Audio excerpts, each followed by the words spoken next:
Everyone knows the story of the Titanic, how the largest moving object ever fashioned by the hand of man hit an iceberg on its maiden voyage and sank in the middle of the North Atlantic. 1,500 lives were lost. The tragedy has been well documented in books and on film. No matter how often the story is told, it never fails to capture our imagination. Yet, it is a story that has left many questions unanswered. Now, for the first time, we take a fresh look at some of the mysteries surrounding the Titanic and reveal evidence that leads to a compelling and shocking hypothesis: that the ship that plummeted 2 miles to the bottom of the sea was not the Titanic, but its sister ship, the Olympic.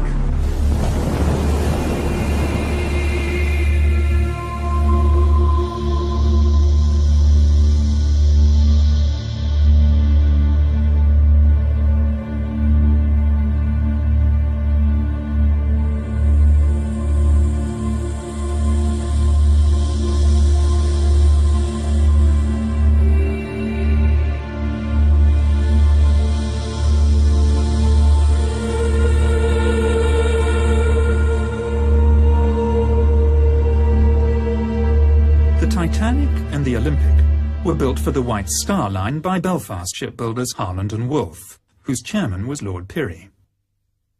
Harland and Wolff built ships almost exclusively for the White Star Line, which was acquired in 1903 by American financier J. Pierpont Morgan's International Mercantile Marine. This was part of a drive to create a monopoly on the lucrative North Atlantic passenger trade.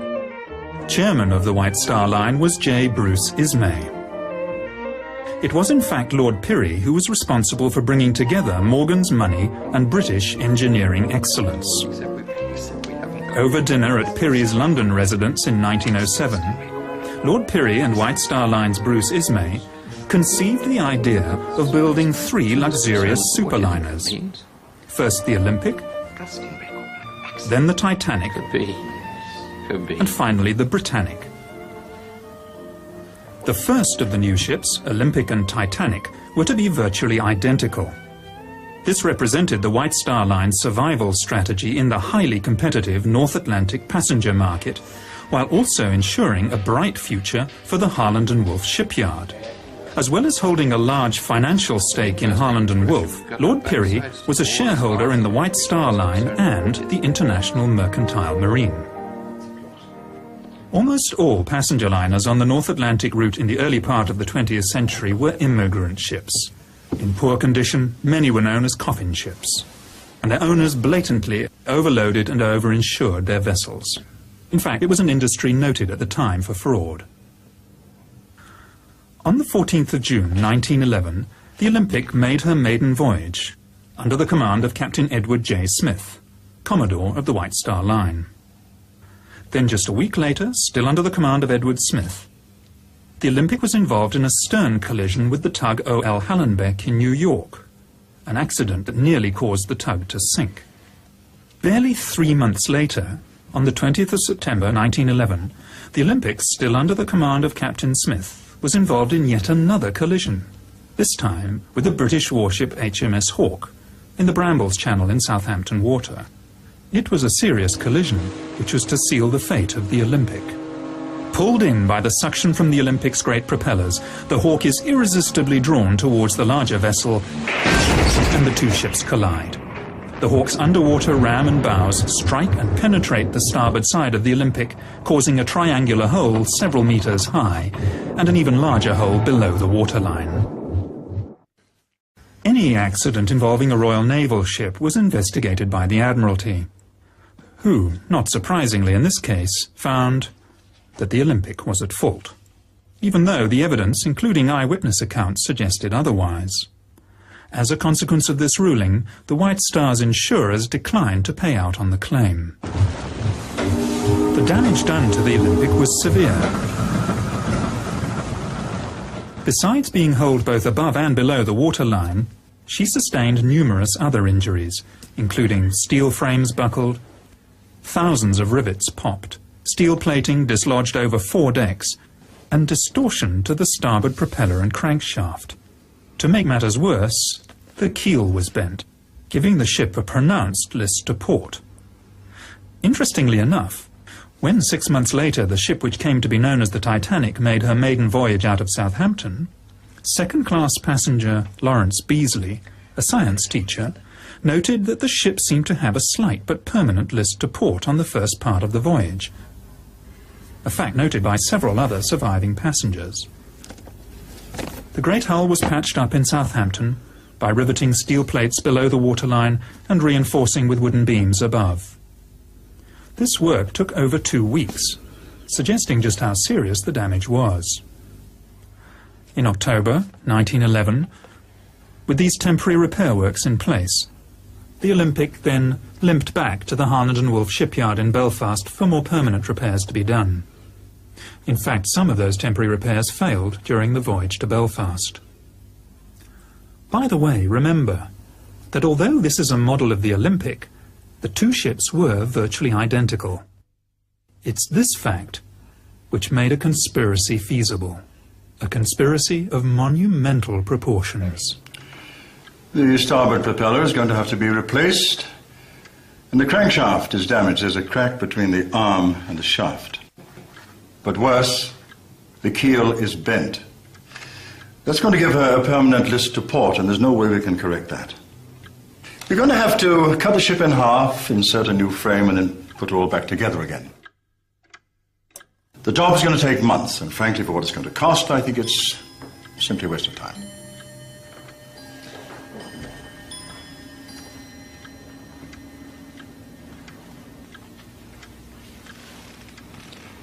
Can you not just patch her up until Titanic is ready? Well, we could put in a bulkhead to strengthen her. But to be honest, sir, she will never pass another Board of Trade inspection. In Belfast, the Titanic was nearing completion, but all work on her stopped so that every effort could be put into the repair of the Olympic. This work took 7 weeks instead of the 2 weeks originally planned, and involved replacing steel plates along fully 1/3 of the starboard side of the ship. Another indication that the damage was far worse than was originally thought. Now look at this. This is a film of the Olympic backing out of the dock in New York. You can see where she's been patched up on her starboard side. It's a huge area. And that's just the damage above the waterline. In order to get the Olympic back to sea and earning a profit as soon as possible, the starboard propeller, stamped with the Titanic's number 401 and not yet fitted to the Titanic, was fitted to the Olympic. This is a fact of some considerable significance, as we shall find out later. The Olympic's troubles, however, were only just beginning. After leaving New York Harbor on the 24th of February 1912, she ran over a sunken wreck off the Grand Banks and threw a propeller blade again on this starboard side. The loss of the propeller blade shock-loaded the engine and drive shaft and placed enormous stresses on the already weakened liner. She limped back to Southampton on only one engine, arriving there on the 28th of February. By the 2nd of March, she was once again in the Thompson dry dock in Belfast, having her propeller blade replaced. This should have taken only a few hours, but the Olympic was there, in Belfast, until the 7th of March. In Belfast, the Titanic and the Olympic were most often berthed side by side, and were regularly moved in and out of the Thompson dry dock, especially during repairs to the Olympic. On close examination of contemporary archive photographs, it is possible to see the minor differences in design that tell the 2 ships apart. On the forward part of C deck, Olympic was built with 16 portholes. The Titanic with 14. Somewhat mysteriously, the Titanic has acquired 2 extra portholes between its launch and its maiden voyage. This clearly points to the possibility that the 2 ships were switched. At the time of Titanic's launch, the windows on B deck are clearly discernible as being evenly spaced. Yet at the time of her maiden voyage, they have taken on a distinctly uneven appearance. And whereas the Olympic had been open to the public for inspection in Belfast and Liverpool, Titanic was not. That first week in March 1912 was the last time that the Olympic and Titanic were together in Belfast. The twin ships side by side on the River Lagan. And that was when the decision to switch them could have been made. You can't be serious.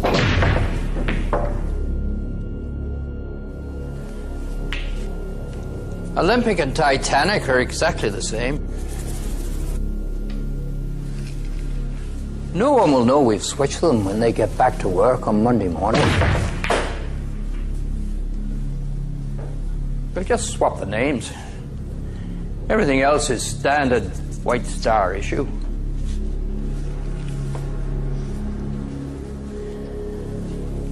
I have some boys at the yard who'll do the job for a couple of £100 each and say nothing.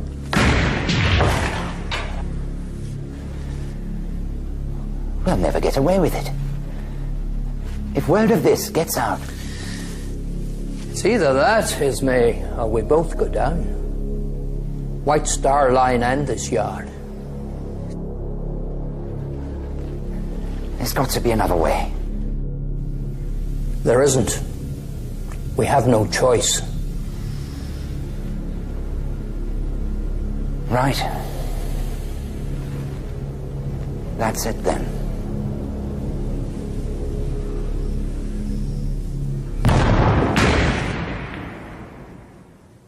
Switching the two ships would have been a remarkably simple undertaking. There were no members of the press poking around or roving TV crews looking for a story. Even photography was in its infancy at the time. And generally, people believed what they were told to be the truth. All crockery, linen and so on was White Star standard issue, interchangeable from ship to ship.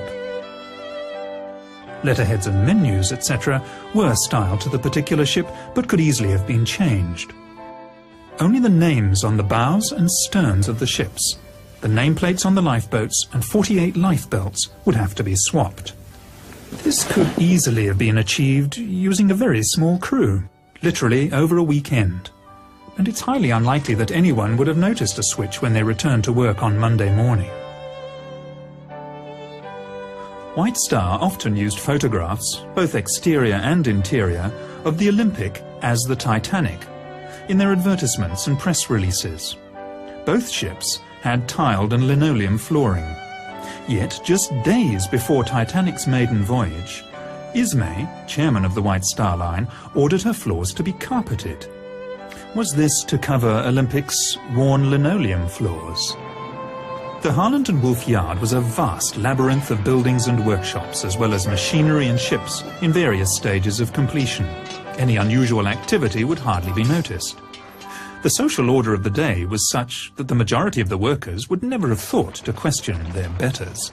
They lived in a time when the majority of the population were told what to think, where to go, what to do and when to do it.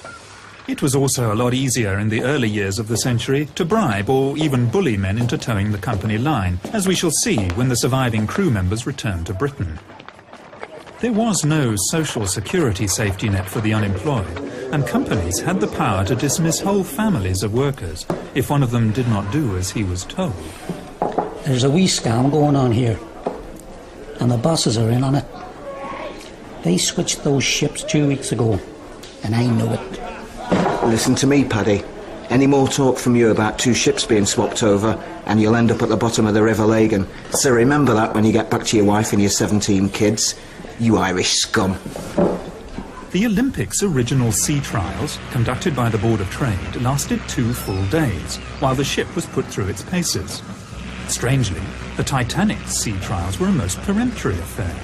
No strenuous manoeuvres were carried out, and the inspection was over in time for lunch. Of course, by now the switch had taken place. The collision between the Olympic and HMS Hawke was by no means Captain Smith's first incident at sea. In fact, he had one of the worst professional records of his day. The Commodore of the White Star Line was a show-off, who liked to drive his ships as though they were giant speedboats, and he damaged a few in his time. The 3 incidents involving the Olympic, which probably damaged her permanently, must have put him in a very serious position in the eyes of his employers. Could he perhaps have been summoned by J. Bruce Ismay, chairman of the White Star Line, once it became obvious that the Olympic was a write-off? If so, it would have been a meeting with the very gravest of consequences. Oh, come now, E.J. We've always been good to you.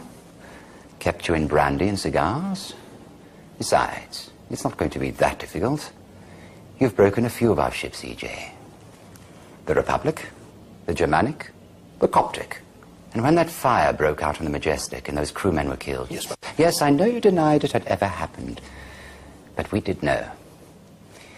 We gave you command of the Olympic, and look what a disaster that's turned out to be. And we always paid you well, E.J. Look, it's not for me. It's for the company. We are in a desperate situation financially, especially after what happened to the Olympic. So, I'm sorry to have to put it to you like this, but you do owe us. We've arranged for a small steamer from the Leyland line to be in a position to take the passengers off.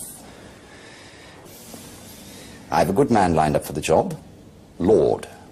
Captain Stanley Lord. Ever come across him? Well, he's done this sort of thing before. Well, he did the job so well, he received a commendation for it.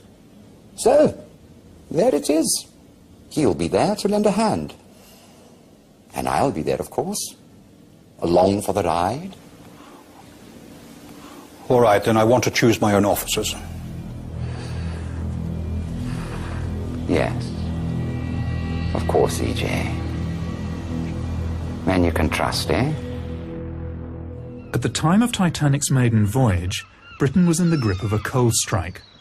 Fuel was in short supply, and ships and men were laid up in Southampton. And yet, White Star Line had difficulty finding firemen and greasers to work below decks on the Titanic. After steaming from Belfast to Southampton, all but 2 of the firemen aboard the ill-fated liner refused to sign up again in Southampton for the voyage across the Atlantic, preferring to wait for employment on another ship. All these men, in the middle of a coal strike, with so many thousands laid off, what did they know? Shortly before Titanic sailed, Chief Officer Wilde, who was to lose his life 3 nights later, wrote a letter to his sister, in which he said, "I still don't like this ship." Strange thing for a man to say, who had just set foot on board the day before. Unless, of course, he realized he was actually on his old ship Olympic. It's strange to think that as the Olympic, now renamed the Titanic, was preparing to make her second maiden voyage, the ship that started out life as the Titanic and was now called the Olympic had to enter her working life with no fanfare at all. The Olympic's original maiden voyage was fully subscribed, whereas her second, this time as the Titanic, was only about half full, and that in the middle of a coal strike when passengers were queuing up to get to America.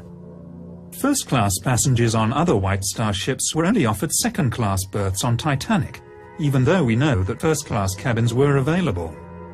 It's almost as though White Star Line didn't want that many people on board. By the way, when I refer to the Titanic from this time on, I want you to remember that I'm actually talking about the ship that started out its life as the Olympic, but which we believe by this stage had been switched and taken on the identity of the Titanic. The coal strike is important for another, possibly more sinister reason. Most other ships were desperate for coal, and passengers and cargo destined for the New World were stuck in Europe.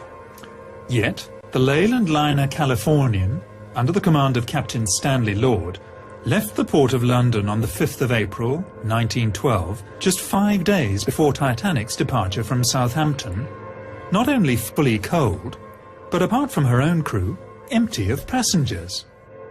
With more than enough coal to get her to the United States, she headed off into the middle of the Atlantic at full speed, empty. Apart from a cargo of woolen sweaters.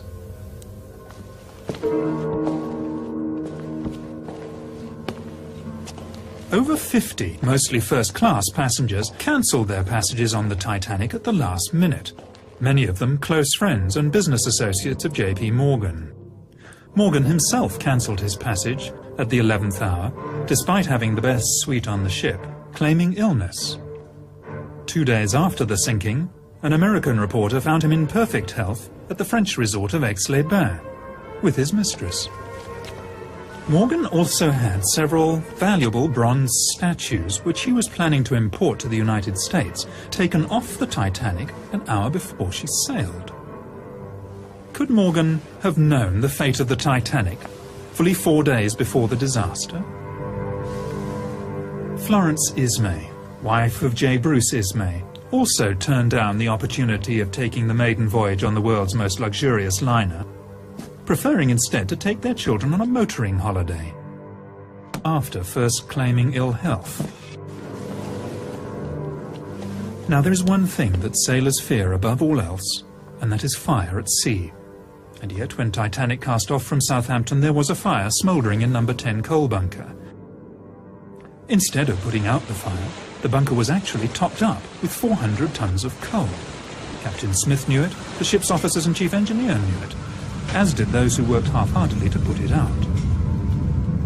The fire that had been smouldering in coal bunker number 10 had been smouldering for a week, and yet it was kept from the Board of Trade Inspector Maurice Harvey Clark, who at the British inquiry denied all knowledge of it. Could the fire in coal bunker number 10 have been Plan B? If all else fails, tell the passengers there's a fire, vent the smoke through the ship, and get them off that way.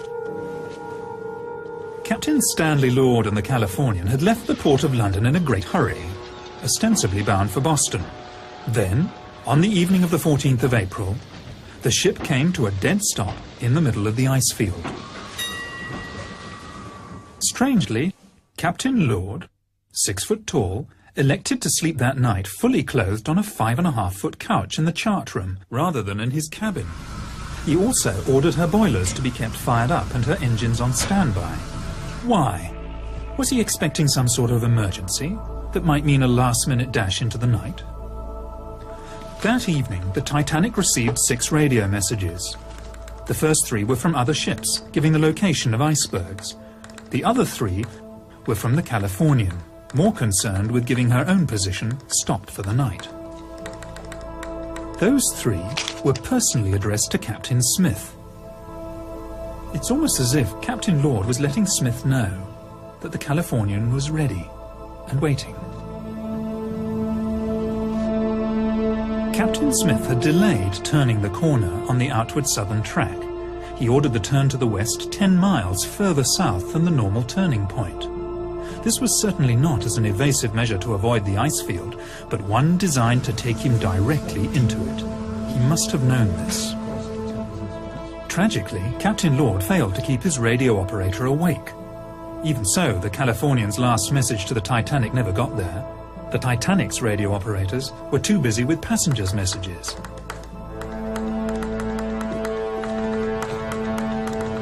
It was standard practice of the day for captains to run their ships at full speed through the ice field. Any object large enough to damage an iron steamship would be seen in plenty of time to avoid it. Other ships in the vicinity cruised on at full speed on that night, so in that respect Captain Smith was by no means unique. So why, then, was the Californian stopped? Had she reached her destination, and was she now waiting? Sometime before 11 p.m, lookouts Fred Fleet and Reginald Lee came on watch and climbed to the crow's nest. Captain Smith retired for the night, but coincidentally, like Stanley Lord, he also chose to rest fully clothed, not in his own cabin, but in the chart room behind the bridge, almost as if he expected to be called back to the bridge at any moment. It was very cold outside, and few, if any, passengers would have been on deck. First Officer Murdoch was standing on the open part of the starboard side of the bridge when he saw the iceberg about 800 yards ahead. He ordered the ship turned to port and, inexplicably, engines full astern. By reversing the engines, Murdoch was actually increasing the risk of collision, something he must have known. Maybe Murdoch, hand-picked by Captain Smith, was deciding to give the iceberg a nudge anyway. Given that the turning circle of the Titanic was 1,280 yards and the stopping distance 850 yards, Titanic should have been able to avoid the iceberg with the greatest of ease, even allowing for a slight delay while orders were given and the wheel turned the ship to port. So why didn't it? Second Officer Lightholler told the inquiry that before going off duty for the night, he would have been easily able to see an iceberg from 1.5 miles, more probably 2 miles away. He also said that the iceberg would have been just as visible from the bridge as from the crow's nest. Plenty of time to turn and avoid it then. In an emergency such as this, it was never a good idea to turn your broadside to danger. Even if Titanic had rammed the iceberg head-on, it would have stayed afloat. Although up to 250 crewmen would have been killed while they slept in their bunks in the bow. Apart from those on the bridge, and of course those in the forward boiler rooms, the glancing blow with the iceberg would have passed virtually unnoticed. The vibration felt by some of the passengers was almost certainly that caused by the reversing of the engines, and by the time anyone noticed what had happened, the iceberg had slipped away into the night. Captain Smith was on the bridge in a matter of seconds, but instead of a general call to stations, his officers acted as though there were no emergency at all. Second Officer Lightholler, awakened by the sound of steam letting off, claims to have stayed in his cabin until another officer came to get him. His evidence later, to the effect that he had stayed there because he was off duty and thought he should stay where he would expect to be found, simply does not ring true. The bridge was only a few seconds' walk from his cabin in the officers' quarters, and he should have gone straight there at the first hint of trouble. So why didn't he? A few passengers came out of their cabins to see why the engines had stopped, but for the first 40 minutes after the collision there was really no sense of danger at all. One can understand this frame of mind on the part of the passengers, even on the part of the crew. Except for those who were dousing the fires in boiler rooms 5 and 6. After all, they thought they were on an unsinkable ship. But for the captain and the officers, who were in full possession of the facts, there is really no excuse. They dithered because they expected to be rescued. It was 35 minutes before the first distress signal was sent. 35 minutes before the first radio emergency, CQD, was sent. 45 minutes before starting the pumps. 45 minutes before starting to prepare the lifeboats. And a full hour and 25 minutes before the first one was launched. Only 6 crew members were on watch at the time Titanic struck the iceberg. First Officer Murdoch and Sixth Officer Moody were later drowned. Of the surviving crew members, Quartermaster Alfred Oliver was aft of the bridge at the time and saw nothing. Helmsman Robert Hitchins was hastily transferred to a job as harbour master in Cape Town, which leaves lookouts Frederick, Fleet and Reginald Lee. At the British inquiry, as a witness, Frederick Fleet was clearly defensive, edgy, obviously didn't trust his questioners, and at times was downright surly. But then he was under the watchful gaze of J. Bruce Ismay, the chairman of the White Star Line, and the lawyers. I'm no judge of distances or spaces. Was it a mile away, or how far away was it? I cannot say. Can you not give any estimate? No, sir. Was it half a mile? I cannot say. It is impossible to tell. Was it as far away as the boat's length? I could not say. Can you not say anything about it? No, sir. You really do not understand. That gentleman is not trying to get round you at all. Well, some of them are, though. If there's any more, I'd like to have a go at me. When Titanic came to a rest, Captain Smith asked the 4th Officer, Joseph Groves Boxall, to work out a position. It is clear from the records that Titanic's navigator worked out a position that was 12 miles away from where they actually were.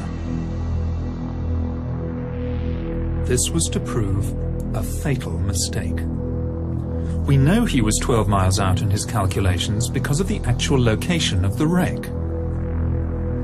The position that Boxall gave would have put the Titanic within sight of the Californian. Was that where he thought he should have been? For some reason, Captain Smith ordered the Titanic to move half-speed ahead for another 5 minutes before stopping the engines again for the last time. Maybe he was heading towards the ship whose lights could just be made out on the horizon, expecting it to be the Californian. Several survivors mentioned the sighting of a ship about 5 or 6 miles from the Titanic. The Titanic could easily have steamed there, yet Smith was content to assume the ship would sail over to him, because he believed it was the Californian. At this point, let's examine what's happened so far. A stricken ocean liner is dead in the water. A rescue ship, the Californian, is standing by.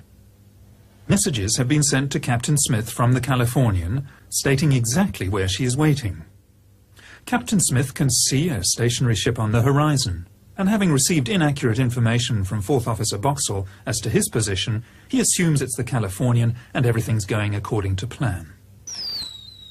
At about midnight, the Titanic started sending up her distress rockets, red, white and blue. Rockets could also be seen from the bridge of the Californian, and this was duly reported to Captain Lord.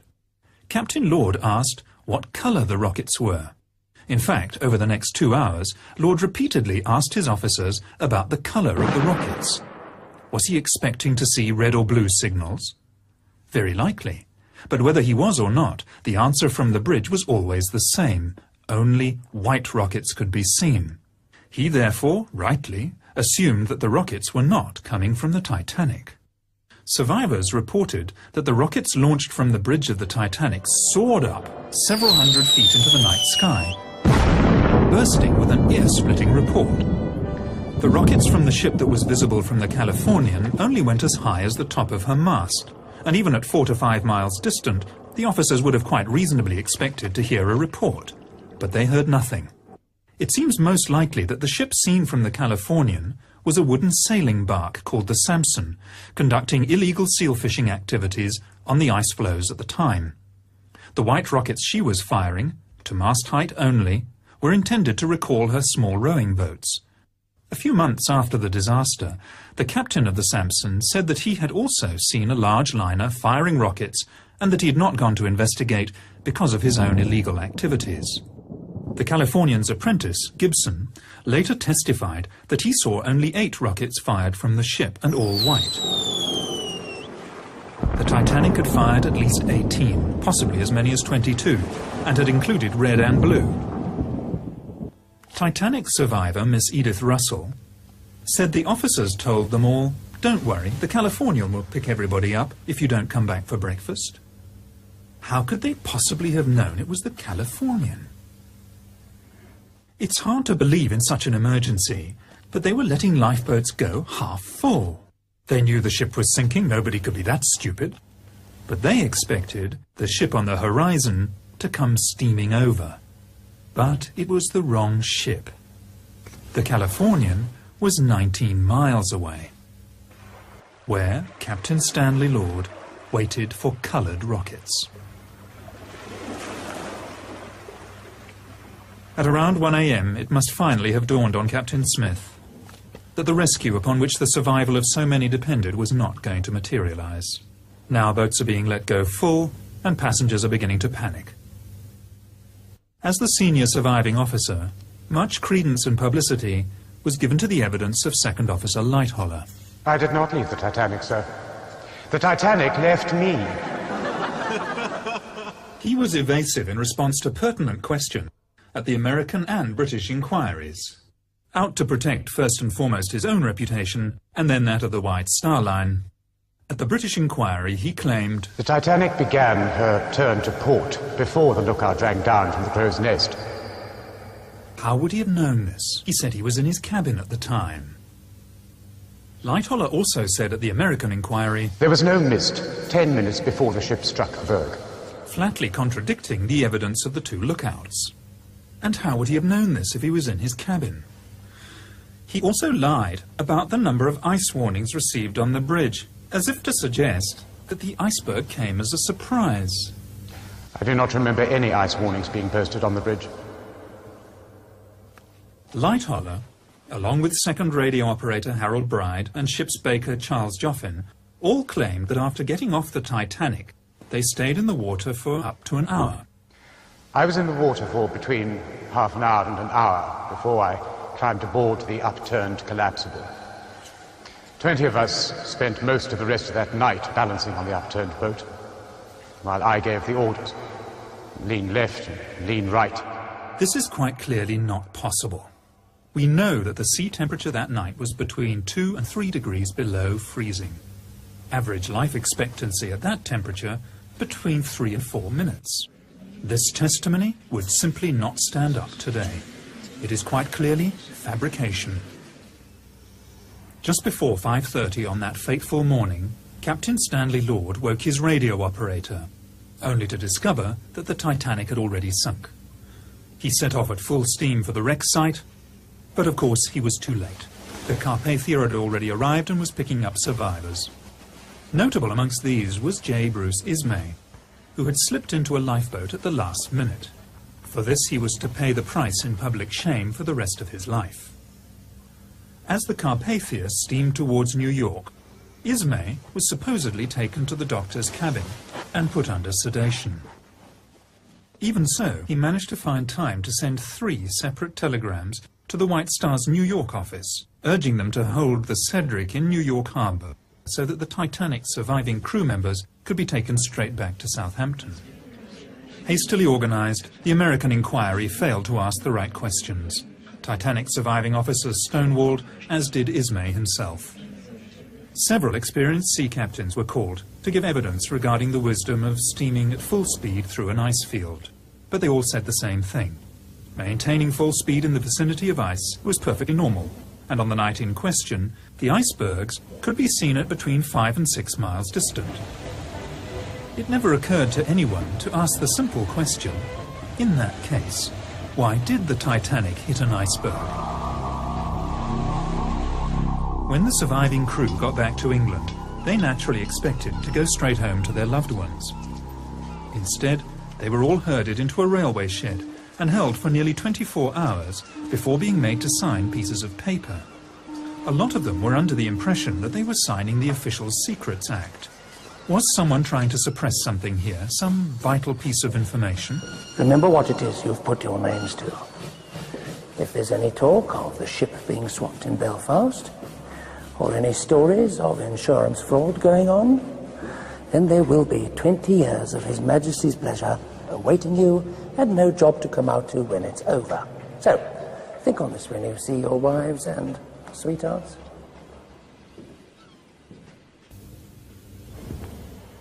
Ismay, Lightoller and the other surviving officers all came back to England on the steamship Adriatic. There can be little doubt as to the main subject of conversation on their voyage.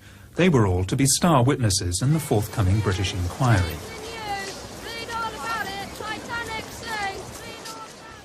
Now, it is unlikely that a fraud of such immense proportions could have been undertaken without the collusion of the authorities, notably the British government, as we shall see later when we look at the inquiry.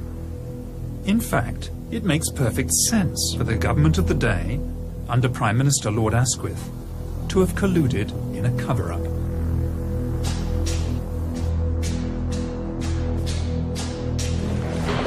You'll never believe what they've just done.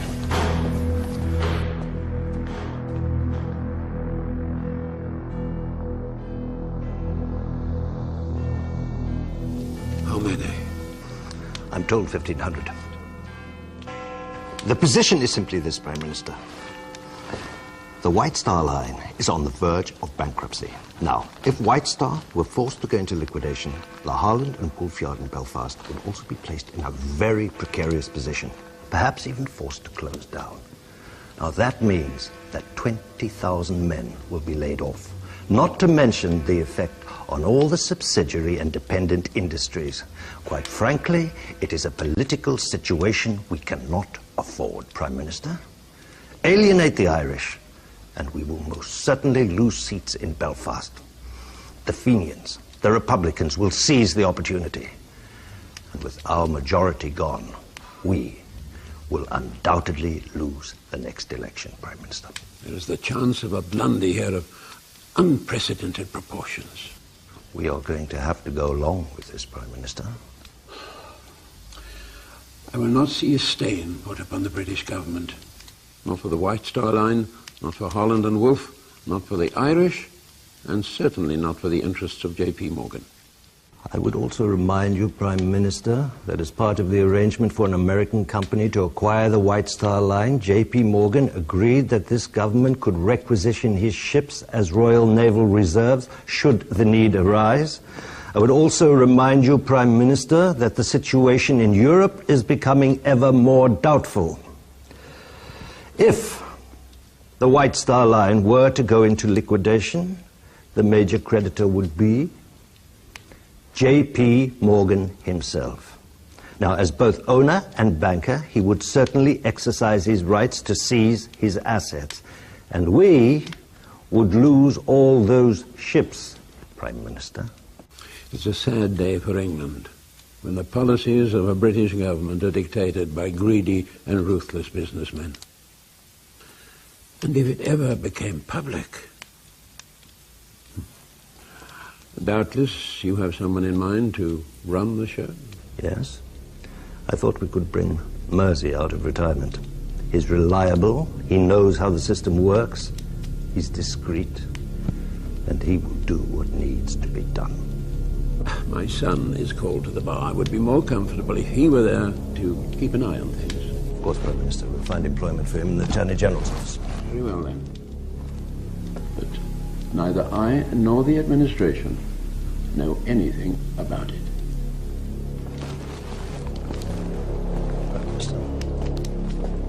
So, the Board of Trade inquiry was to be conducted by Lord Mersey, President of the Board of Trade and no stranger to the art of cover-up.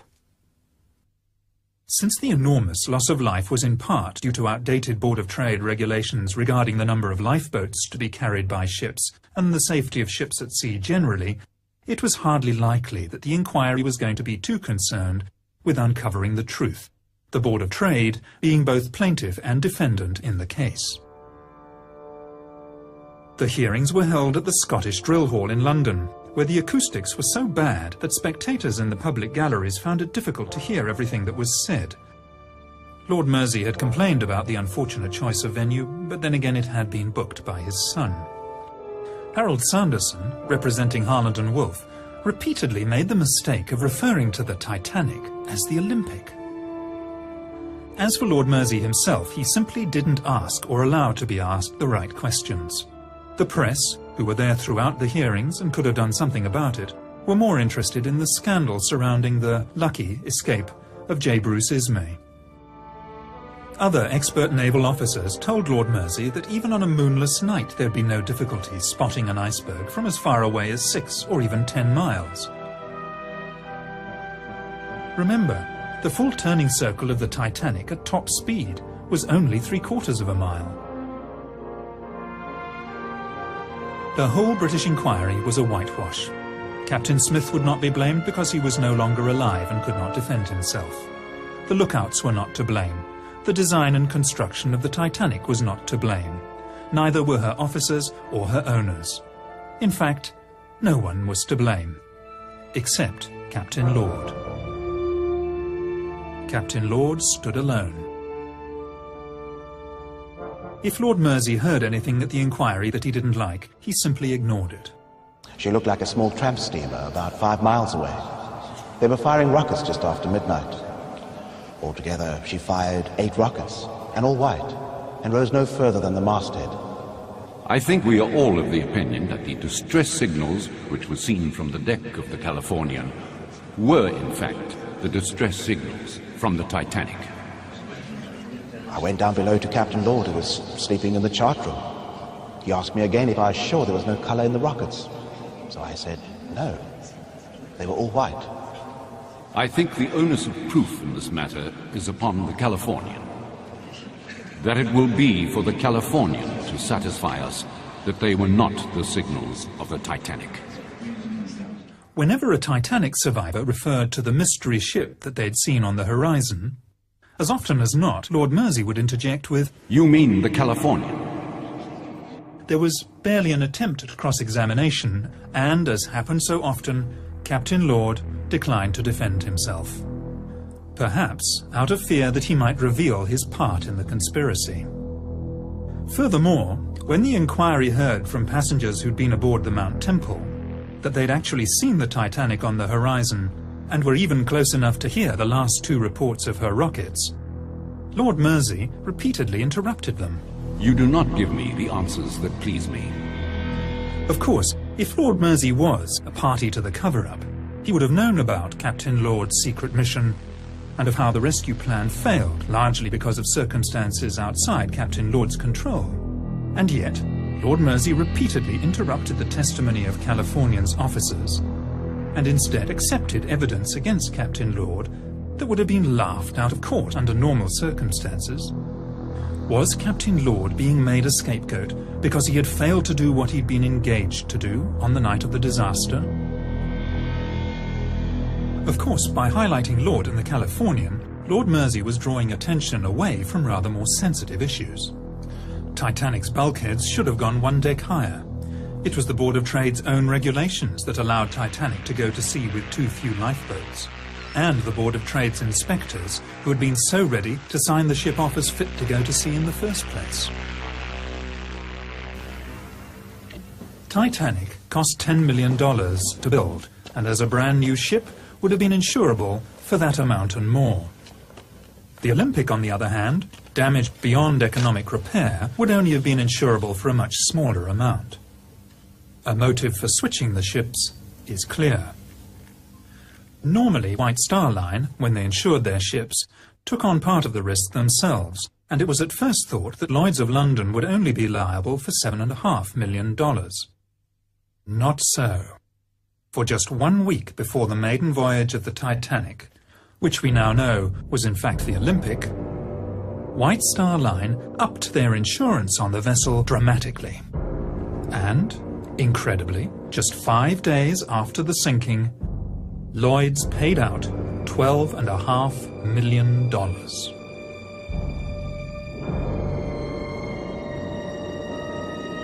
Although 3/4 of a century at the bottom of the Atlantic Ocean did not exactly preserve Titanic in museum-like condition, there is enough left of the wreck to give us more than just an idea of what really happened.